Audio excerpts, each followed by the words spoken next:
Long years before Rosa Parks refused to give up her seat on a bus in Alabama in the United States, a black woman in Nova Scotia, Canada, had been fined and thrown into prison for refusing to give up her seat, this time in a movie theater. That woman, Viola Desmond, is the new face of the Canadian $10 bill. Here are 5 things you need to know about Viola Desmond.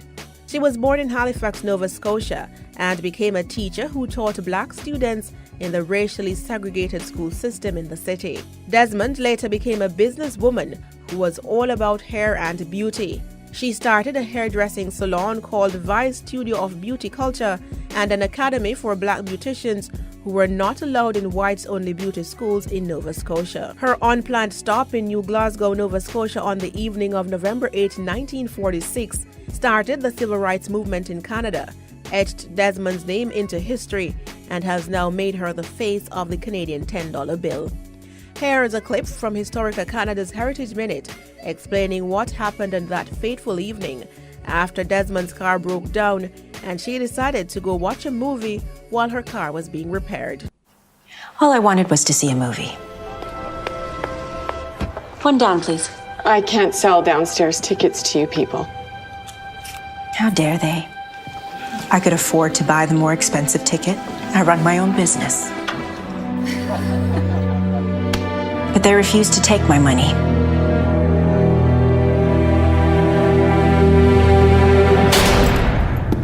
They left me there all night. On what charge? They said I didn't pay the theater tax. But it was really about color. Sister Desmond, appeal this conviction and your community will stand behind you. Do you have any idea what this will do to us? So what are you going to do?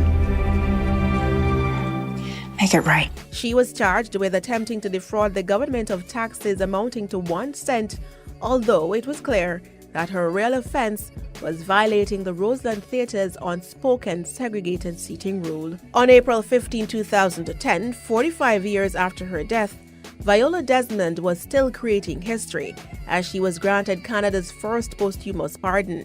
The government of Nova Scotia also apologized for prosecuting her for tax evasion and acknowledged she was rightfully resisting racial discrimination. On December 8, 2016, 70 years after Desmond refused to give up her seat in that theater, she was announced as the new face of the Canadian $10 bill. Desmond will be the first woman other than a monarch to be featured on a Canadian banknote. The new $10 bill comes into circulation in 2018. And that, my friends, is this week's edition of the Noun Reporter, stories of people, places.